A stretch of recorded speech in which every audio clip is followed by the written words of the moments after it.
Hello the student of class 8। দেখো তোমরা এর আগের অধ্যায় অর্থাৎ অধ্যায় নম্বর 18 যেটা রয়েছে সেই 18 লেখচিত্র তোমরা দেখেছো।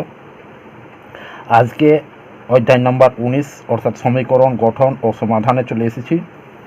তাহলে সমীকরণ গঠন ও সমাধান কি? দেখো, সমীকরণ কোন জিনিসটা? কোনো একটা পাটিগণিত আমরা বীজগণিতের সাহায্যে সমাধান করতে পারি। সেই পাটিগণিতকে বীজগণিতের আকার যখন সমাধান করে থাকি তখন যে আমাদের অজ্ঞাত রাশি থাকে তাকে এক্স ধরে আর সেটার মান বের করা হয়। তাহলে সেটা হচ্ছে এক্স ধরে আমরা বের করে নিই। তাহলে এক্সটা কি?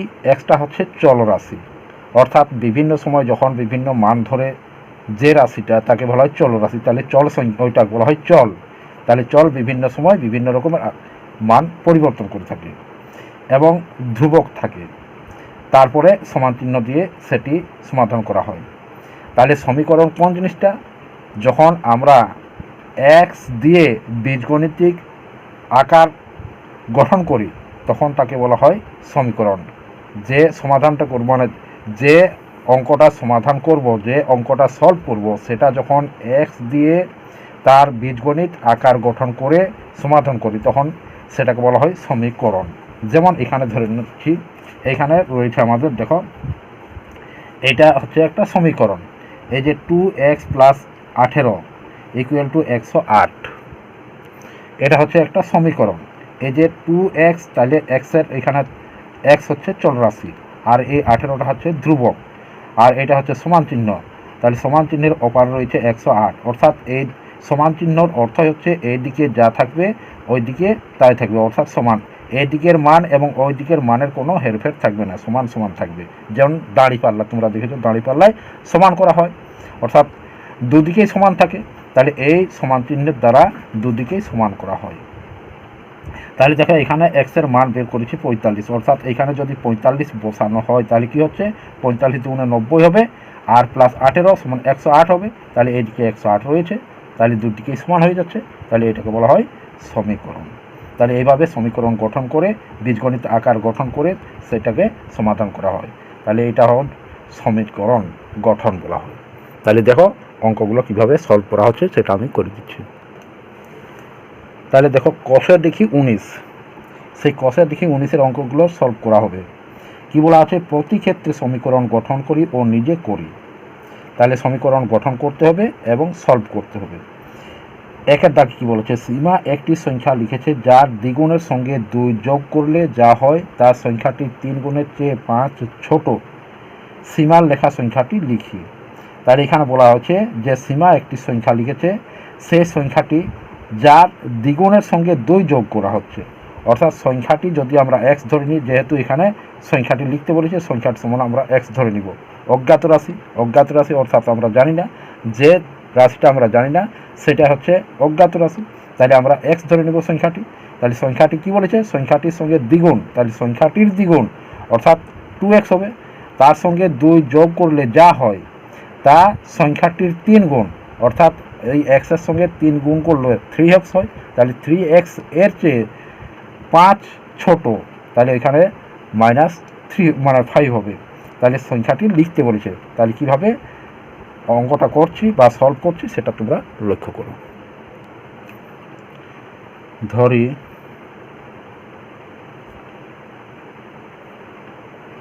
সীমার লেখা সংখ্যাটি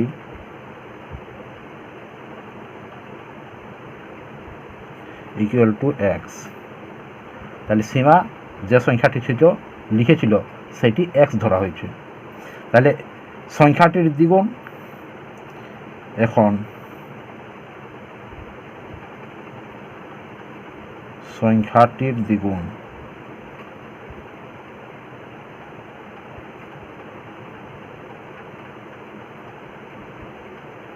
= 2x। সংখ্যাটিকে 2 দিয়ে গুণ করলে দ্বিগুণ হয়, অর্থাৎ 2x হচ্ছে, এবং সংখ্যাটির 3 গুণ, এবং সংখ্যাটির 3 গুণ। Equal to 3x। তাহলে প্রশ্নটা কী বলা ছিল যে 2x এর সঙ্গে 2 যোগ করলে 3x এর থেকে 5 কম হয়ে যাবে, ছোট হয়ে যাবে। তাহলে দেখো শর্তানুসারে যেহেতু এখানে বলা আছে যে দ্বিগুণের সঙ্গে 2 যোগ করলে যা হয়, অর্থাৎ দ্বিগুণের সঙ্গে 2 যোগ করলে যেটা হবে তা সংখ্যাটির 3 গুণের চেয়ে 5 ছোট হবে। তাহলে সংখ্যাটির 3 গুণের থেকে 5 ছোট হবে। তাহলে শর্তানুসারে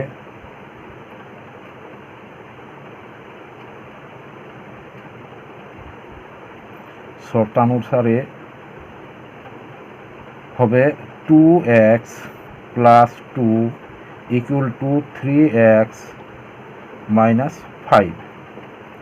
তাহলে এটা হবে নির্ণয় সমীকরণ।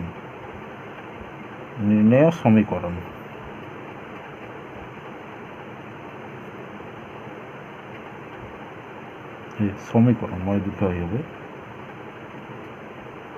সমীকরণ। তাহলে সমীকরণটা আমাদের বের হয়ে গেল।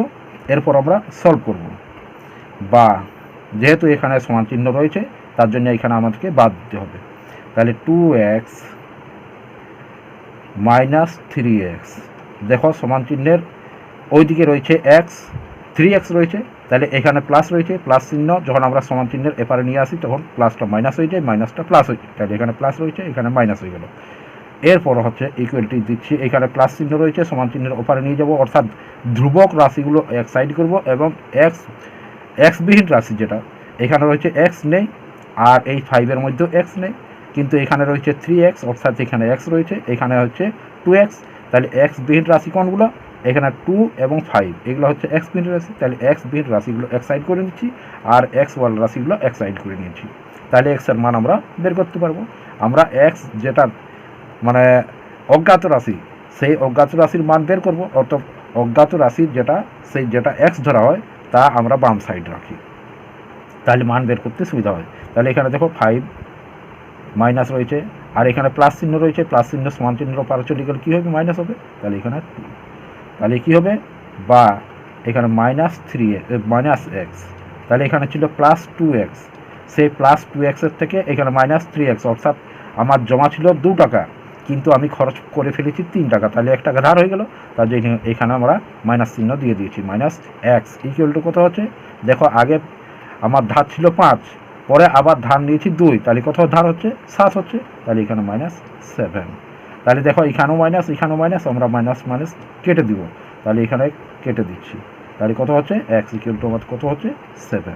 তাহলে আমাদের নির্ণয় সংখ্যাটি সমান কত? অতএব নির্ণয় সংখ্যাটি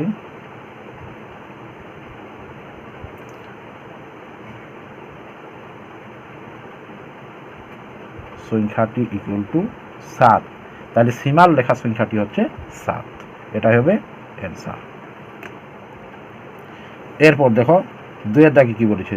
3টি ক্রমিক সংখ্যা লিখি যাদের যোগফল 5 থেকে বিয়োগ করলে এবং বিয়োগফলটি মাঝের সংখ্যার দ্বিগুণ থেকে দ্বিগুণের চেয়ে 11 বেশি হয়। ক্রমিক সংখ্যা 3টি কী কী? তাহলে এখানে দেখো ভালো করে বুঝো। 3টি ক্রমিক সংখ্যা লিখি যাদের যোগফল থেকে 5 বিয়োগ করলে, যোগফলের থেকে 5 বিয়োগ করলে বিয়োগফলটি মাঝের সংখ্যার দ্বিগুণের চেয়ে, যে মাঝের সংখ্যা হবে তার দ্বিগুণের চেয়ে 11 বেশি হবে। অর্থাৎ মাঝের সংখ্যাটি যা রইবে তাকে যদি 2 দিয়ে গুণ করা হয় এবং তার থেকে 11 যদি যোগ করা হয়, তাহলে এই সংখ্যাটি কী বলছে? বেশি হবে। তাহলে ক্রমিক সংখ্যা 3টি কী সেটা আমাদেরকে বের করতে হবে। তাহলে দেখো ক্রমিক সংখ্যা 3টি আমি কীভাবে লিখছি। ধরি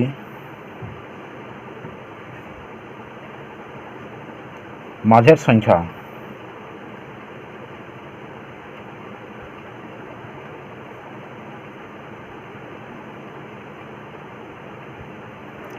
সংখ্যাটি ইকুয়াল টু এক্স। তাহলে প্রথম সংখ্যাটি কী হবে? অতএব প্রথম সংখ্যাটি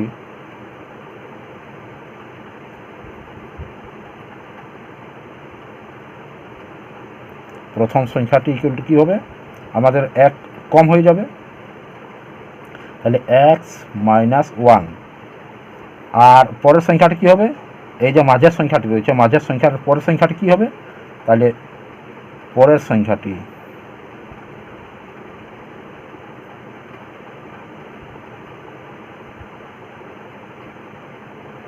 equal to x plus one. তাহলে সংখ্যা তিনটি কী কী হলো, আমাদের প্রথমে যে সংখ্যাটি সেই বা আগের সংখ্যাটি, এখানে প্রথম সংখ্যা না লিখে আগের সংখ্যাটি লিখে দিলে ভালো হবে। আগের সংখ্যাটি এক্স মাইনাস ওয়ান, মাঝের সংখ্যাটি এক্স, আর পরের সংখ্যাটি এক্স প্লাস ফাইভ, এই এক্স প্লাস ওয়ান। অতএব সংখ্যা তিনটির যোগফল, সংখ্যা তিনটির যোগফল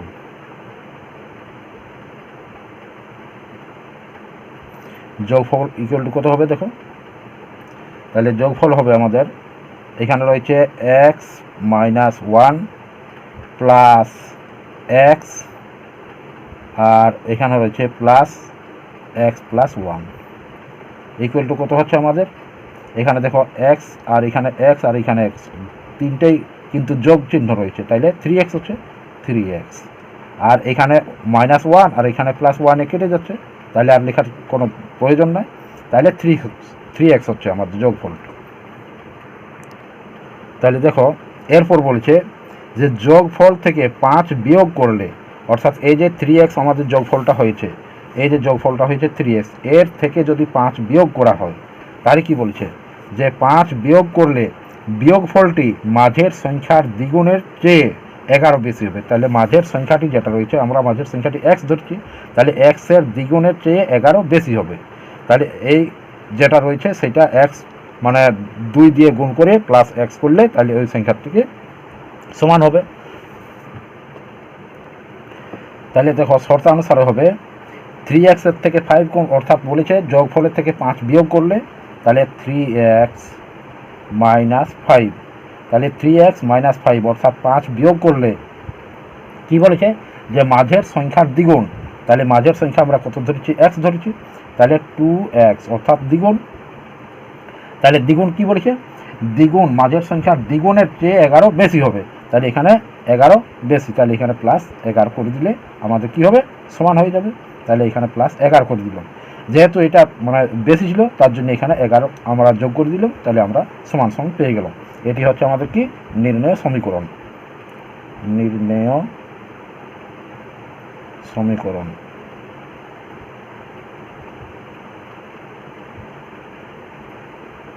তাহলে সব করে নিচ্ছি, বা 3x মাইনাস এদিকে প্লাস রয়েছে, তাহলে এই সমান চিহ্নের ব্যাপারে চলে এলে চিহ্নের পরিবর্তন হয়, তাহলে মাইনাস 2x ইকুয়াল টু, এখানে ধ্রুবক রাশিগুলো আমরা এক সাইড করছি আর এক্স রাশিগুলোকে এক সাইড করছি, তাহলে এক্স রাশি এখানে রয়েছে সমান চিহ্নের অপার রয়েছে 2x, তার জন্য আমি এই সাইডে নিয়ে এলাম 3x এর সামনে।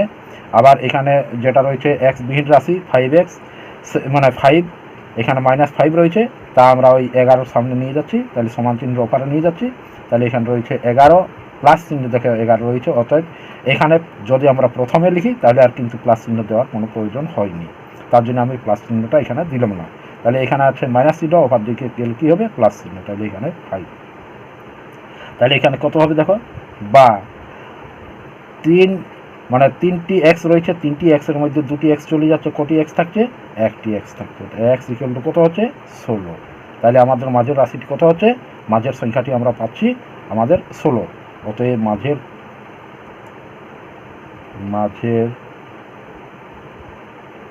সংখ্যাটি ইকুয়াল টু 16। তারপরে রয়েছে আগের সংখ্যাটি, আগের সংখ্যাটি ইকুয়াল টু কত হবে, 16 মাইনাস 1 ইকুয়াল টু 15। আর পরের সংখ্যাটি হবে 16x প্লাস 1 বটে, তাহলে 16 প্লাস 1 ইকুয়াল টু 17। অতএব সংখ্যা তিনটি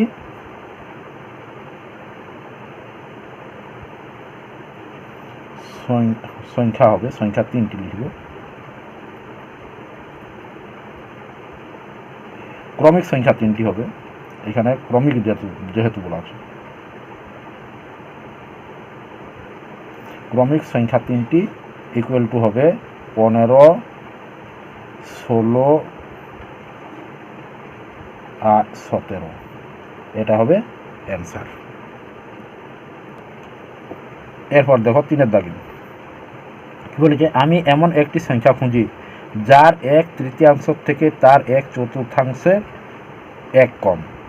1/3 থেকে 1/4 এক কম হবে। তাহলে 1/3টা বেশি, 1/4 কম, তাহলে কত কম হবে? 1 কম হবে। তাহলে এখানে সংখ্যাটি খুঁজতে বলেছে। তাহলে দেখো কিভাবে সলভ করা হচ্ছে। ধরি সংখ্যাটি ইকুয়াল টু এক্স। তাহলে সংখ্যাটির 1/3। এখন সংখ্যাটির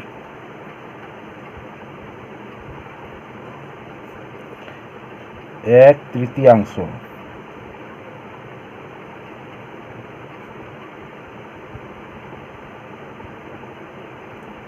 ইকুয়াল টু 1/3 বলতে আমরা কি বুঝি?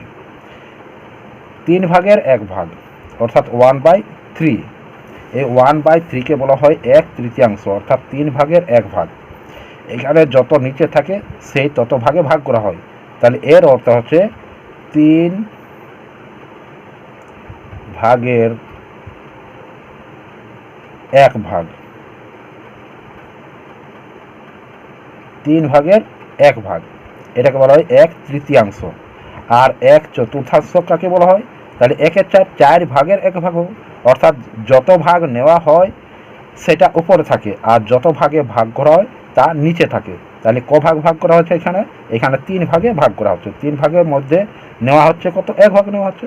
তাহলে 1/3, অর্থাৎ 3 ভাগের 1 ভাগ, সেটাকে বলা হয় 1/3। তাহলে এখানে হচ্ছে 1/3 ইকুয়াল টু 1/3। এরপর হচ্ছে ইন্টু এক্স, সংখ্যাটির 1/3 বলা হচ্ছে। তাহলে সংখ্যাটা আমাদের কত? এক্স। তাহলে এক্স ইন্টু এখানটায় ইন্টু এক্স। তাহলে এক্স এর কত হচ্ছে? এক্স এর 1/3। তাহলে আমাদের কত হচ্ছে? x/3, অর্থাৎ 3 ভাগের x ভাগ নেওয়া হয়েছে। আবার সংখ্যাটির 1/4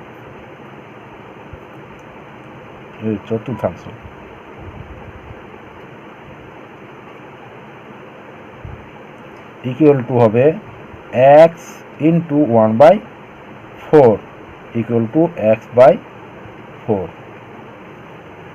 তাহলে দেখো এখানে প্রশ্নে বলা আছে যে সংখ্যাটির, এখানে বলা আছে যে 1/3 থেকে তার 1/4 এক কম হবে। তাহলে 1/4টা কম হবে, তাহলে 1/3 বেশি হচ্ছে। তাহলে 1/4 সঙ্গে যদি আমরা 1 যোগ করি তাহলে 1/3 সঙ্গে সমান হবে, বা 1/3 থেকে 1/4 যদি বাদ দিই তাহলে 1-এর সমান হয়ে যাবে। দুভাবে করতে পারা যাবে, যেভাবে তোমরা করবে। আমি যেভাবে করছি দেখো, শর্তানুসারে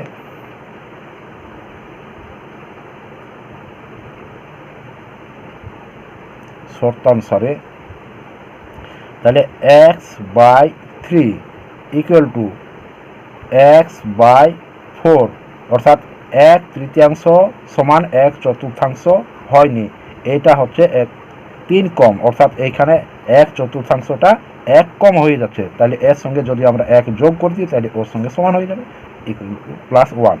তাহলে আমাদের সমীকরণটা হয়ে গেল, অতএব নির্ণেয় সমীকরণ।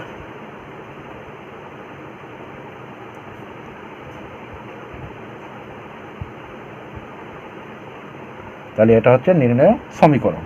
এরপর সলভ করে নিচ্ছি, বা এক্সগুলোকে এক সাইডে নিয়ে আসছি, x/3 minus x/4 equal to 1। তাহলে দেখো এখানে আমরা লসাগু করে নিচ্ছি, 4×3 = 12, তাহলে 3 দিয়ে যদি ভাগ করা হয় অর্থাৎ হর দিয়ে লসাগুকে ভাগ করতে হয়, তাহলে 4 হচ্ছে। 4-এর সঙ্গে লবের ভাগফলের সঙ্গে কী হবে, আমাদের লবের গুণ হবে, তাহলে 4x হচ্ছে, এখানে 4x। -4 দিয়ে যদি ভাগ করা হয় 3 হয়, তাহলে 3 এখানে x, 3x ইকুয়াল টু 1। বা এখানে দেখো 4x এর থেকে 3x চলে যাচ্ছে, তাহলে x থাকছে, তাহলে x/12 ইকুয়াল টু 1।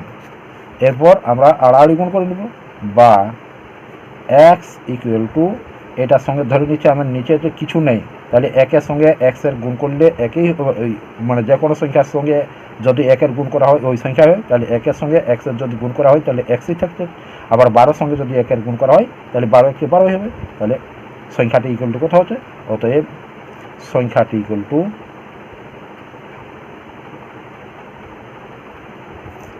টু 12।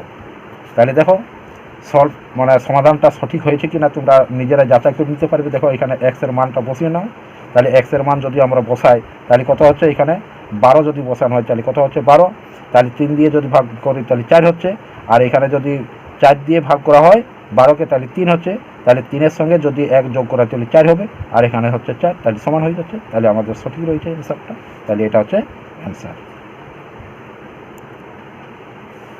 দেখো 4-এর দাগে কি বলা আছে, আমি এমন একটি ভগ্নাংশ খুঁজি যার হর তার লব থেকে 2 বড় এবং লবের সঙ্গে 3 যোগ ও হর থেকে 3 বিয়োগ করলে ভগ্নাংশটি 7/3 এর সমান হবে। অর্থাৎ যে ভগ্নাংশটি বের হবে, এখানে লবের সঙ্গে 3 যোগ করে এবং হরের সঙ্গে 3 বিয়োগ করলে যে ভগ্নাংশটি হবে তা 7/3 এর সঙ্গে সমান হবে। তাহলে প্রথমে আমরা একটি ভগ্নাংশ খুঁজে নিই। তাহলে ভগ্নাংশটি কী বলা হয়েছে, হর তার লব থেকে 2 বড় হবে, অর্থাৎ হরটা লবের থেকে বড় হবে। তাহলে আমরা প্রথমে লবটা ধরে নিব, যেহেতু লবটা হচ্ছে আমাদের অজ্ঞাত রাশি। তাহলে দেখো কিভাবে সলভ করা হবে। ধরি ভগ্নাংশটির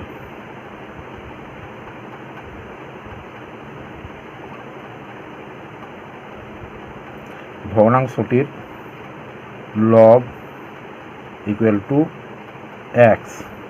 তাহলে ভগ্নাংশ কী হয়, আমাদের ভগ্নাংশ হয় লব বাই হর, অর্থাৎ উপরের লব হয় আর নিচে হয় হর, এটাই হচ্ছে ভগ্নাংশ সমান ভগ্নাংশ,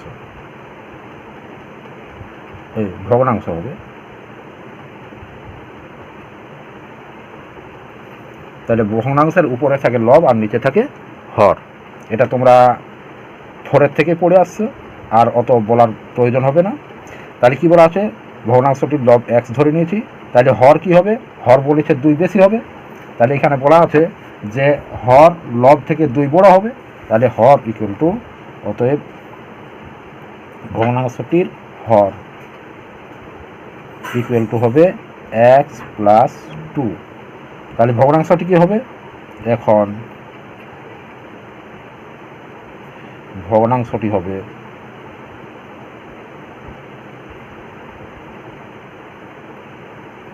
ইকুয়াল টু x/x + 2। যেহেতু লব বাই হর ইকুয়াল টু ভগ্নাংশ, তাহলে ভগ্নাংশটি ইকুয়াল টু x/x + 2 হবে। এরপর কি বলেছে, এরপর বলেছে দেখো যে এখানে বলা হয়েছে যে লবের সঙ্গে 3 যোগ, তাহলে এই যে লব রয়েছে, লব আমাদের এখানে কত রয়েছে, আমাদের লব রয়েছে x, তাহলে x এর সঙ্গে 3 যোগ করব, তাহলে x এর সঙ্গে 3 যোগ, অর্থাৎ লবের সঙ্গে 3 যোগ ও হর থেকে 3 বিয়োগ, অর্থাৎ এই যে রয়েছে আমাদের হর x + 2, এর থেকে 3 বিয়োগ করতে হবে। তাহলে যে ভগ্নাংশটি হবে তা 7/3 এর সমান হবে। তাহলে দেখো আবার ভগ্নাংশটির লবের সঙ্গে 3 যোগ এবং হর থেকে 3 বিয়োগ, তাহলে কি হবে, ভগ্নাংশটি করলে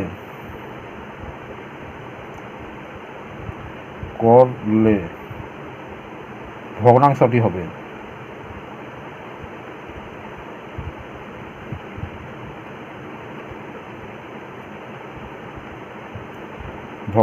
হবে ইকুয়াল টু কী হবে, আমাদের এখানে ভগ্নাংশ রয়েছে x/x + 2, তাহলে লবের সঙ্গে কি বলেছে 3 যোগ, তাহলে এখানে +3 করে দিচ্ছি, আর এই হরের থেকে 3 বিয়োগ, তাহলে -3 করে দিচ্ছি। তাহলে ইকুয়াল টু কত হচ্ছে x plus 3 by x minus 1। যেহেতু এখানে 3 আছে মাইনাস আর এখানে 2 আছে প্লাস, তাহলে 3-এর থেকে মানে 2 বাদ যাচ্ছে, তাহলে 1 থাকছে। তাহলে এটা হচ্ছে আমাদের ভগ্নাংশটি হয়ে গেল। তাহলে এই যে ভগ্নাংশটি বের হয়েছে এটা কার সমান? এখানে 3-এর সাথে 3-এর সঙ্গে সমান। অতএব শর্তানুসারে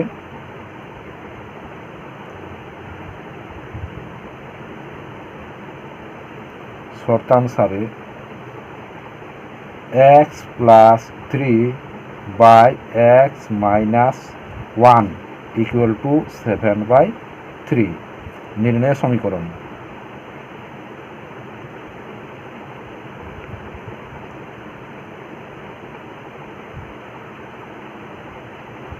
এটা হচ্ছে নির্ণয় সমীকরণ।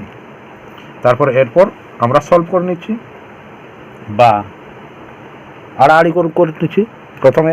তাহলে এই 7-এর সঙ্গে এর সঙ্গে এইটার গুণ হবে, আবার এটার সঙ্গে এটার গুণ হবে।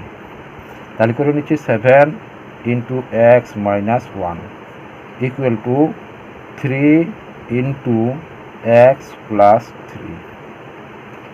এরপর গুণটা করে নিচ্ছি। তাহলে 7x হচ্ছে বা 7x মাইনাস 7 ইকুয়াল টু হচ্ছে 3x প্লাস 9। তাহলে এক্সগুলোকে এক সাইড করছি আর এক্স ভিন্ন রাশিগুলোকে এক সাইড করে দিচ্ছি বা 7x minus 3x equal to এখানে হবে 9 আর এই প্লাস চিহ্ন আছে অপার সাইডে চলে গেলে কী হবে? এই মাইনাস চিহ্ন রয়েছে অপার সাইডে প্লাস হবে, তাহলে প্লাস 7। তাহলে কত হচ্ছে 4x ইকুয়াল টু 7-এর থেকে 7x-এর থেকে 3x চলে যাচ্ছে, তাহলে 4x থাকছে ইকুয়াল টু কত হচ্ছে 7 16।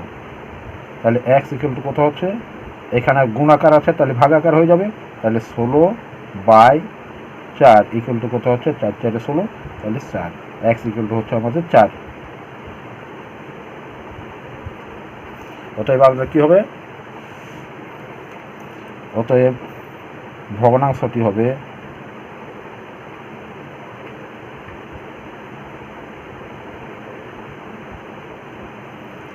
ইকুয়াল টু আমাদের কত রয়েছে x by x plus 2 equal to কত হচ্ছে আমাদের এক্সের পরিবর্তে এখানে 4, তাহলে 4/4 প্লাস 2 ইকুয়াল টু আমাদের কত দাঁড়াচ্ছে এখানে? দেখো আমাদের এখানে দাঁড়াচ্ছে 4/6। তাহলে কাটাকুটি করতে পারি, তাহলে 2 দুগুণে 4 আর 3 দুগুণে 6 ইকুয়াল টু 3-এর 2-এর 3। তাহলে ভগ্নাংশটি ইকুয়াল টু 2-এর 3, এটা হবে অ্যান্সার। তাহলে আজকে এই পর্যন্ত। এর পরবর্তী ভিডিও তোমরা পরবর্তী অঙ্কগুলো পেয়ে যাবে।